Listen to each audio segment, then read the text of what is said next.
Welcome to Level 1 Reddit, where we give you your daily Reddit fix. Make sure you hit the subscribe button so you don't miss what's trending in Reddit. We have 3 brand new stories today, guys, that are trending right now in Reddit.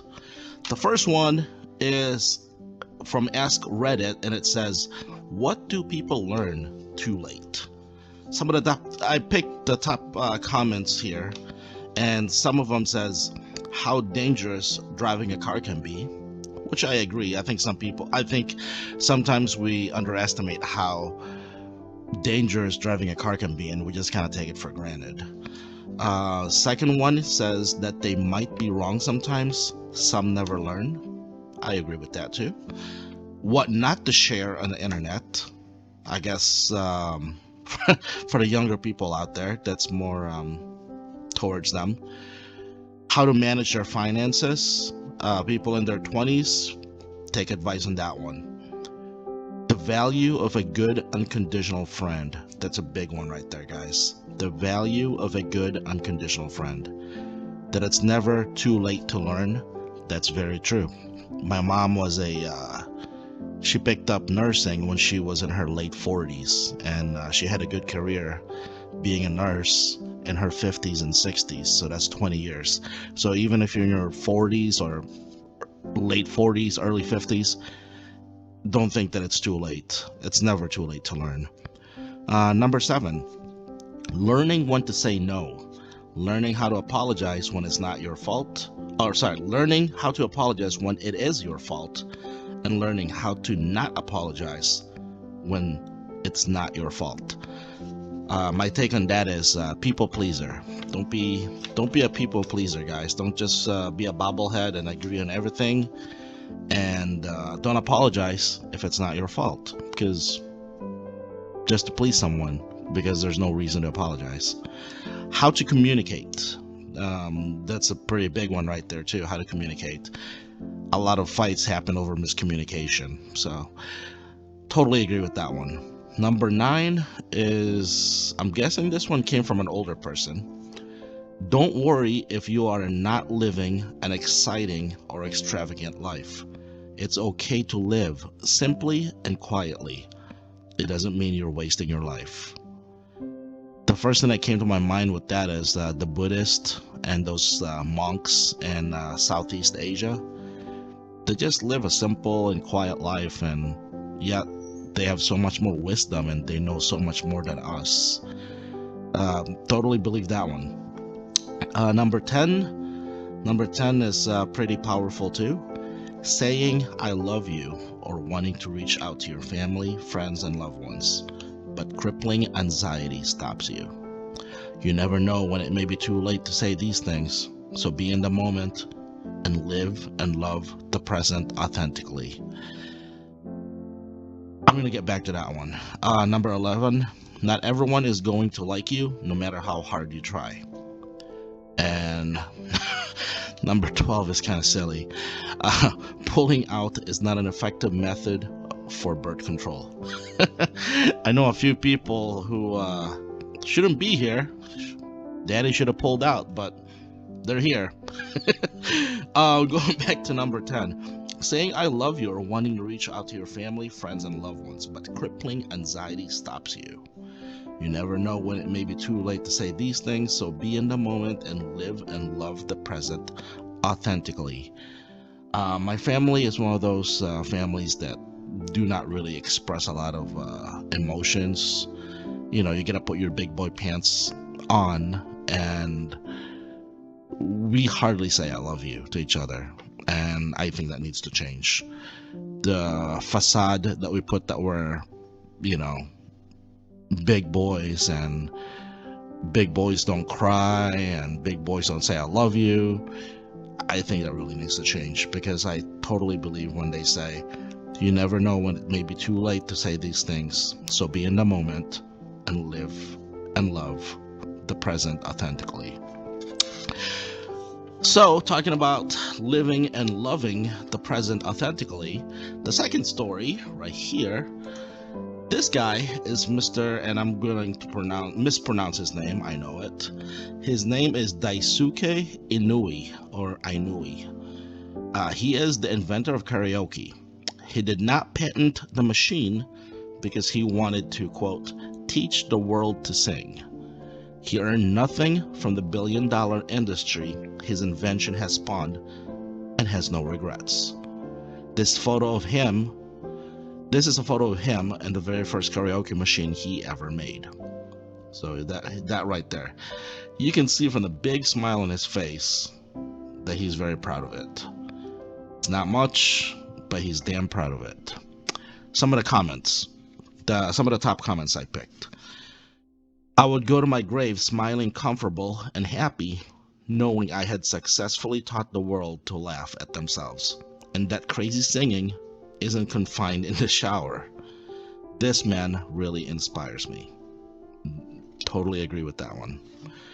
Second comment, this is so cool. A genuinely honest guy who brought so much joy to millions worldwide without chasing money. I mean, come on, guys. How many people can say that, they work every day because they love what they do? I can't. I work every day because I need to get my bills paid. Yeah, I got bills to pay. My car needs gas. I need to eat.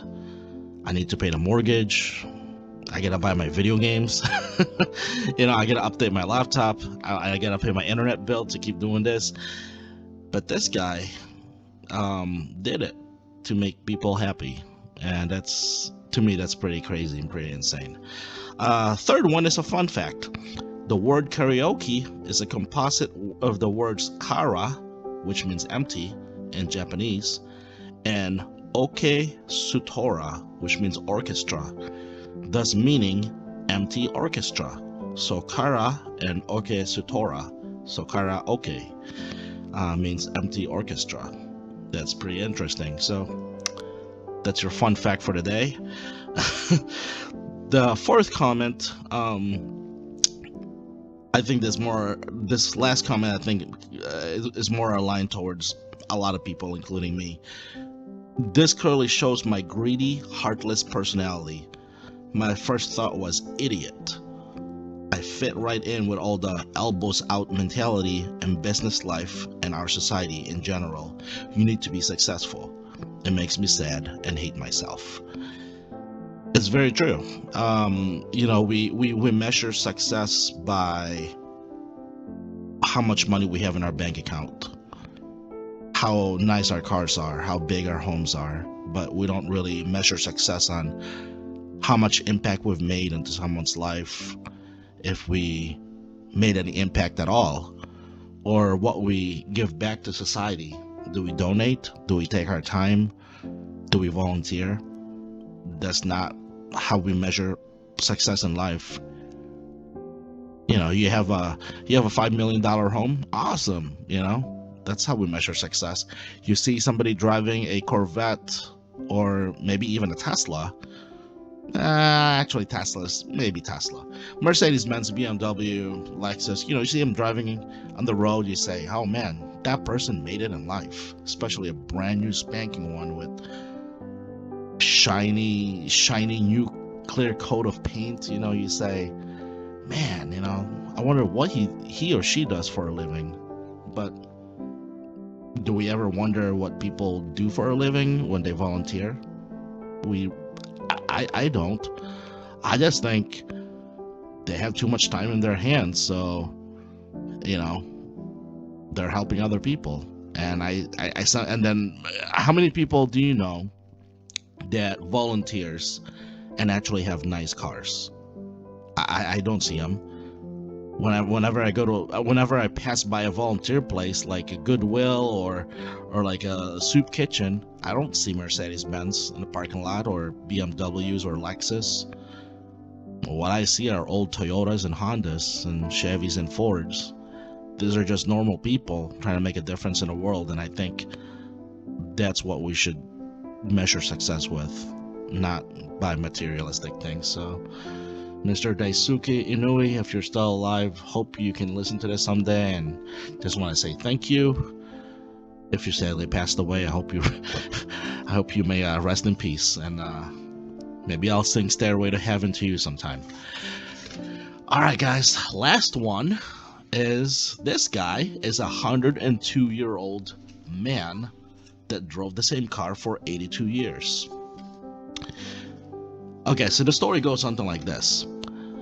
This man owned and drove the same car for 82 years. The man is M. Allen Swift of West Hartford, Connecticut.